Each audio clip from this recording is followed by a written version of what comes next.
Welcome back to the Hot Diggity Dog Read to Your Dog at Home series. And things are getting pretty exciting with the adventures of Humboldt. Chapter 29. Strands of fog wrapped around the houses of London like a warm muffler. Two figures lurked in the murky light across from 9 Chillingworth Lane, one tall and whittled, the other small and lumpy. A walkie-talkie crackled. 10-4, Rogerski. Itzhak's voice sputtered. Coal van proceeding eastward, past Nottingham Gate. Stopping now to let Schlobny school children pass. Coming your way, momentiski. Inspector Hodge spoke into his own walkie-talkie. Got it in view, Itzhak. Coal van parking. Coal man in view. Over and out. 10-4. Now, Podge, prodded Hodge. You get the back of the van. I'll take the front. A fellow with coal-smudged cheeks toddled out of the van, whistling, The geese are still in the bog. Inspector Podge stumbled up behind him, and with both hands raised a large object in the air. He glanced back nervously at Hodge. Do it! Do it! Hodge hissed. Closing his eyes, Inspector Podge brought the Oxford English Dictionary, shorter version, over the coalman's head and batted him twice on the ground. The coalman stopped whistling and slumped into Podge's arms. What do I do now? Podge looked frightened. Give him the toadies, quick! We don't want to do him in, crikey, muttered Inspector Hodge. Mrs. Gimmich appeared and swung a lavender sachet under the coalman's russet nose. How are you feeling? She inquired, reading the name stitched on his uniform. Figgy, is it? Figgy Newton. I do hope you're all right. Lord above, I'm a pacifist, I say. I'm not a bumper coal man sort of gimmage. I'm coming round for the most part, Figgy Newton answered, his eyes fluttering. Except when I close my eyes, I see sparrows buzzing everywhere. They propped him up in a sitting position, then showed him a picture of Humboldt and explained their mission of extreme importance. After a few chocolate toadies and a swig of blackberry cordial, Figgy agreed to switch his patched overalls with Inspector Hodge's mustard yellow uniform. You're on lookout, Hodge told the coalman. Beep the horn if you see anything significant. Or enormously significant, added Podge, rolling his eyes. And so it was that Inspector Hodge, in the coalman's charcoal overalls, his cheeks dabbed with coal dust, rang the doorbell at 9 Chillingworth Lane. The bells sounded like cats caterwauling. By rook or by crook, coal delivery, he called up, swinging his coal bucket. The Babayaga clomped down the stairs and unlocked the door. Hodge averted his eyes at the sight of her disheveled, glassy-eyed hulk, like a haystack with green frog eyes under it. Are you new? She asked. I've never seen you before here. Well, the other fellow was rather unwell. He has the collywobbles. All right. Let's get this done. I'm particularly busy in the kitchen today. She headed up the stairs, gesturing for Hodge to follow. He slipped a toffee slab from his overalls and jammed it in the door sill to prevent the front door from closing. He whispered into his walkie-talkie, tucked into the bib of his overalls. Coal delivery, underway, 4 lumps, over and out. Hodge caught up with the Babayaga at the top of the stairs. I've got a receipt for you to sign. New company policy. Policy? He beamed up at the Babayaga. Yes, a new policy. The modern world and all. We'll need to sit down at the table. Never mind policies. I heard you talking to someone. Who were you talking to? There's no one else in the house except the cats, but they don't count. Oh, really? So there's no one else here? Hodge spoke loudly, enunciating each word in case Humboldt could hear him. I just had to report to the office, keep track of inventory and all. Well, all right, if you say so. They stepped into the living room. Hodge gasped as his eyes took in the dozens of cats who fixed him with one-eyed stares. "Where do I sign?" "It's hard to see here," Hodge said. He pointed to the hairy wombat lamp. "Can you turn that thing on?"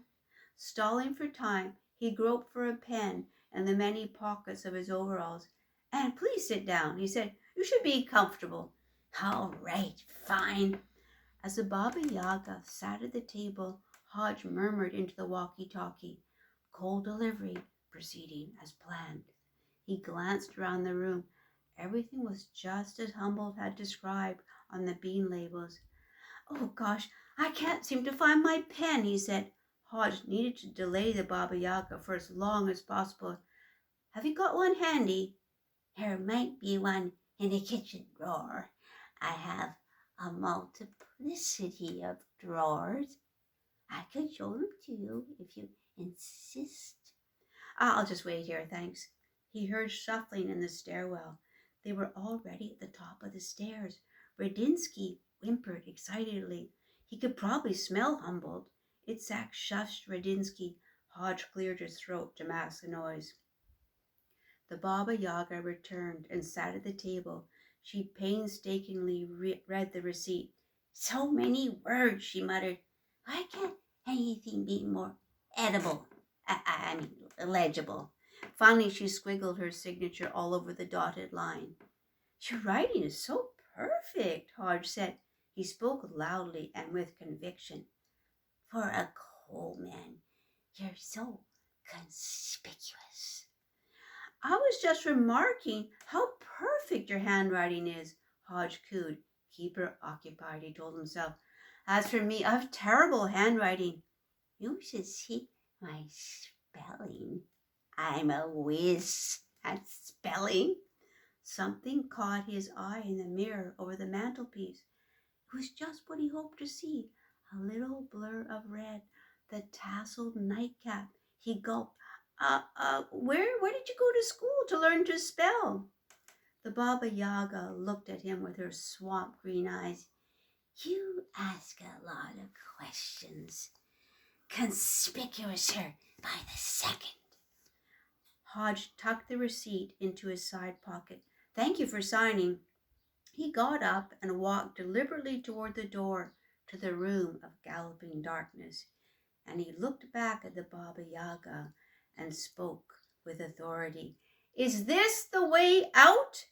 That was the signal. The door from the stairwell burst open, and the rescue team tumbled into the living room like black balls spit from a candy machine. In through a second door, Humboldt sneaked up behind the Baba Yaga. He held a contraption fabricated from old cans and a nozzle. He squeezed it, and out shot a stream of extra crumpety, snoresome sleeping powder. "Who? What?" the Baba Yaga wailed. As the powder rained down on her, she flailed her arms back and forth in panic. "Your house guests," Humboldt announced triumphantly. "They've arrived." The Baba Yaga wavered and rocketed about. She was coated from head to toe with gray sleeping powder. Only her glassy green eyes peeped through. Radinsky fixed his stare on her, ready to pounce. When she fell to the floor, overcome, he fastened his little white teeth onto her boot, which tasted vaguely of bison bone. As she struggled, Itzhak stood over her and pronounced the charges against her. "You taking our little Humboldt. This is great crime. The awful, unending confinement of Krasno Ludik in the state of perpetual boredom. No punishment on this lovely earth can ever be enough." Then Inspector Hodge read the Baba Yaga her rights under British common law. But she was long past hearing anything. Her crumpety snores enveloped the living room. Itzhak grabbed a vermilion carpet embroidered with a scene of a Slavic forest with wild boars. Radinsky pulled the Baba Yaga by one slobbery boot, and together they rolled her up like a pig in a blanket. Humboldt bounded over to the room of galloping darkness and flung the door open. As Itzhak pushed the Baba Yaga into the unending darkness, Humboldt sang out, "What can you find but only lose in the dark?" With all his 50 pounds, Humboldt pushed the door shut. Itzhak, Hodge, and Mrs. Gimmage jammed the vat against it. At last Mrs. Gimmage stretched out her arms, and Humboldt ran over to her and buried his head against her stomach. She held him close. "There, there, you'll be home soon, and we'll never be apart again. Soon as we're home, we'll have tea and chocolate toadies, as many as you like." Humboldt showed Mrs. Gimmage the terrible room where he had been trapped for so many long weeks. She held him to her and stroked his furry head. Inspector Podge, ever conscientious, dusted the vat with fingerprint powder and examined the drawers in the kitchen with his magnifying glass.